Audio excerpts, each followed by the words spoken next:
Marami na talagang bansa ang handang makipagtulungan sa Pilipinas at nag-aalok ng kanilang mga kagamitan upang mapalakas ang ating sandatahan. Ngayon, ang bansang Turkey naman ang isa sa mga bansang nag-alok ng kanilang pangdepensa para sa Pilipinas. Handa nila itong ibenta upang maging pangunahing armas sa West Philippine Sea. Ating aalamin ang mga armas na in-offer ng Turkey at kung paano ito makakatulong sa ating pangdepensa. Ano ang implikasyon nito sa seguridad at diplomasya ng bansa? Pero bago ang lahat, ating alamin ang relasyon ng Pilipinas at Turkey sa mga nakalipas na taon. Alam niyo ba may relasyon na talaga ang mga Pilipino at Turkish bago pa talaga naging moderno ang dating Ottoman Empire? Noong panahon ng Ottoman, isa ito sa pinakamalakas na imperyo sa buong mundo. May mga Pilipino na mula sa Luzon ang kinukuha upang magsilbi noon sa mga Turkish. Ang tawag pa nga sa Pilipinas noon ay Lukoes. Ang pamangkin ng Ottoman Viceroy sa Egypt, si Admiral Heredim Mafamede, ay kumuha ng Lukoes sa digmaan laban sa Portuguese sa Indian Ocean. Kaya't itinalaga nila ang isang Lukoes na pinangalanan na Sapeto di Raja bilang pinuno ng mga puwersang Muslim sa Aceh, Sumatra. Ito yung tinatawag natin na base militar sa modernong panahon sa Southeast Asia. Sa paglipas ng taon, gumanda ang relasyon ng Pilipinas at Turkey. Ang opisyal na relasyon sa pagitan ng dalawang bansa ay itinatag noong Hunyo 13, 1949 sa non-resident basis sa pagpirma ng isang Treaty of Friendship.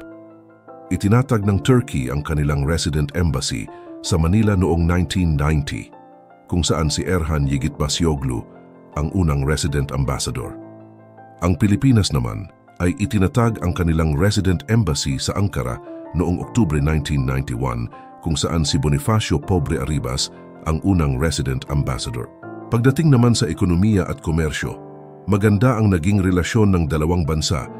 In fact, maraming mga produkto ang mga Turkish na talagang minahal ng mga Pilipino, tulad ng mga beans, bread at chocolates at Turkish flour na talagang pumatok dahil sa mas mura nitong halaga kumpara sa lokal na produkto na binebenta sa merkado. Pagdating naman sa seguridad at kaayusan ng bansa, naging malaking parte din ang Turkey sa pagbibigay suporta sa Pilipinas. Ngayon, alam na natin ang matibay na ugnayan ng dalawang bansa. Mabalik tayo sa ating topic. Isa ang Turkey sa nag-alok ng kanilang mga kagamitang pandigma para magamit ng Pilipinas sa ating maritime, land at air capabilities. Kamakailan nga, ang ating Philippine Air Force PAF ay tumanggap ng 2 T-129 attack helicopters mula sa Turkey sa headquarters ng 15th Strike Wing sa Sangley Point, Cavite. At para sa mga hindi nakakaalam kung gaano kalakas itong T-129 attack helicopters, ipapaliwanag ko sa inyo. Ang T-129 attack fleet deal ay bahagi ng Horizon 2 phase ng Armed Forces of the Philippines Modernization Program, isang 300 bilyong piso na acquisition project upang i-update ang military posture ng bansa. Ang T-129 attack aircraft ay isang twin-engine attack helicopter na dinisenyo para sa armed reconnaissance sa mainit at mataas na lugar at sa day at night missions. Ibig sabihin, maganda gamitin ang aircraft na ito sa kahit na anumang uri ng panahon. Pabor ito sa bansang kagaya ng Pilipinas na may tropikal na klima at may pabago-bagong panahon. Kung mahilig kayo manood ng mga war movies, isa ang helicopter na ito sa mga madalas gamitin sa giyera. Maangas kasi at talagang nakakatakot ang exterior design ng helicopter na ito. Bukod pa rito, napakabilis din ng paglipad at nakakapag-maneuver kahit pa sa mataas na altitude. At syempre, ang mga ganitong helicopter na tinatawag din na multi-role combat helicopter ay dinisenyo para sa mainit at mataas na pagganap na kinakailangan ng Turkish Armed Forces. Ito ay isang tandem seat, twin-engine, NATO interoperable attack helicopter na optimize para sa mga misyon sa pag-atake, precision strike at deep strike sa araw at gabi sa anumang uri ng kapaligiran at kondisyon ng panahon. Ang cockpit ng T-129 ATAC ay nagbibigay ng situational awareness sa pamamagitan ng magandang visibility arcs at integrated mission at communication systems. Sa pamamagitan ng Aselflir 300T targeting sight system, pinataas ang kalidad ng larawan at performance ng hanay gamit ang real-time image processing at pagsubaybay sa maramihang target na ginagamitan ng thermal camera, laser rangefinder, designator at spot tracker. Ang AVCI helmet-mounted display system ay nagbibigay ng pagsasama-samang mga kakayahan sa pagpapakita para sa mga crew para sa malawak na mga misyon. Kaya malaking tulong ito para sa ating Philippine Air Force. Ang dalawang aircraft ay gagamitin kasama ng mga Armed Light Observation at Transport Helicopters ng PAF na magpapalakas sa combat operational capability ng puwersa at mag-a-address sa mga kakulangan sa kakayahang militar sa urban warfare. Ang mga unit ay ang ika-5 at ika-6 na attack helicopters na nabili sa isang $280 million deal sa pagitan ng Turkey at Pilipinas. Hindi lang diyan nagtatapos dahil ang mga armas na ito ay kinabibilangan ng M197-20 mm 3 machine gun rotary cannon, 8 160 meters anti-tank guided missiles, at hanggang sa 4 na pods ng unguided rocket systems. At kung iniisip nyo na ayan lang ang inaalok ng Turkey, nagkakamamali kayo dahil ang Turkey ay nasa huling yugto ng pag-export ng Offshore Patrol Vessel, OPV, sa Pilipinas. Ang ASFAT ng Turkey ay naghahanda na pumirma sa isang kasunduan sa Pilipinas para sa pagbebenta ng OPV.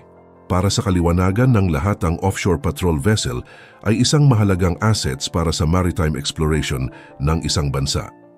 Kadalasan, ang isang Offshore Patrol Vessel, OPV, ay isang maliit lamang na barkong pandagat na dinisenyo para sa paglalayag, subalit may mga misyon ito tulad ng pagprotekta at pagmamasid sa karagatan. Kumbaga ito ay sumasaklaw sa depensang bahagi ng naval fleet.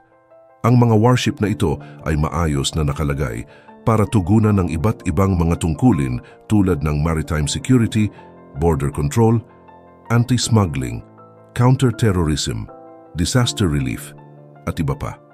Sa paglipas ng panahon, dumami ang kumukuha ng ganitong assets dahil mas mapapalakas nito ang presensya sa karagatan, lalo na sa mga bansang kagaya ng Pilipinas na napapaligiran ng katubigan. Ang mga offshore patrol vessels ay naging ang pinakabilis na lumalagong segment ng naval vessels market at may mga malaking pagbabago na nagaganap sa larangang ito. Ang pagtaas sa pandaigdigang demand para sa offshore patrol vessels, OPVs, ay maaaring bahagi ng mas maraming maritime activity tulad ng illegal na pagpasok ng mga dayuhang sasakyan. Ito ay tulad sa ginagawa ng China. Sa madaling salita, ang OPC ay isang proteksyon sa mga assets sa sakop na karagatan ng isang bansa. At ayon pa nga sa mga kumalat na impormasyong nakuha ng savunmasanaysti.com mula sa Turkish defense sources, ang Turkey ay umabot na sa huling yugto sa pag-export ng offshore patrol ships sa Pilipinas. Ang kontrata para sa supply ng 6 na offshore patrol ships sa pagitan ng kumpanyang ASFAT na nakabase sa Ankara at ng Philippines Ministry of Defense ay inaasahang lalagdaan sa napakaikling panahon. Ang pag-export ng 6 na offshore patrol ships sa Pilipinas ay magbibigay ng input na humigit kumulang $600 milyong sa mga defense export ng Turkey. Bilang karagdagan, ayon sa impormasyong nakuha ng savunmasanaysti.com, kasama ang mga OPV at ULAC Unmanned Surface Vehicle, AUSV, ay iluluwas din sa Pilipinas. 2 ULEC AUSV na binuo ng Metexan Defense at Ares Shipyard ang ihahatid sa Philippine Navy kasama ng mga OPV sa AUSV. Ang mga ULAC AUSV na maaaring magkasiya sa loob ng mga OPV ay magkakaroon ng 12.7mm na anti-aircraft gun. Pero ano naman ito, GULAC AUSV? Isa itong maritime drone na hindi pinapatakbo ng tao, kundi isang remote system. Ang drone na ito ay kayang madala ng malakas na sandata at pwedeng gamitin sa mga labanan sa karagatan. Maganda ang maritime drone na ito dahil pinapatakbo ito ng engine system na nagiging dahilan ng mabilis nitong pag-andar. May mga armas rin na nakapalibot sa unmanned vessels na ito. Sa totoo lang, epektibo ang ganitong sandata, lalo na't sa panahon ngayon na ang labanan na ay puro drones at missiles. Maganda ang mga ganitong arsenal dahil hindi kailangan paandarin ng tao, sa gayon hindi malalagay sa panganib ang ating mga tropa para lamang magmasid sa mga karagatan na ating sakop.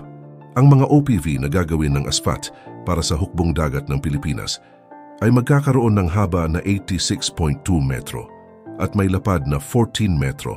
May bilis itong 23 kilowatts at may saklaw na 6,000 nautical miles at tibay na maglayag sa dagat sa loob ng 21 araw.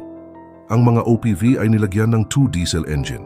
Magkakaroon ng 1 Kanji 776mm main weapon system, 2 Kogs 12.7mm machine guns, 2 Tunks 30mm stabilized gun system at 8 anti-ship missiles optional.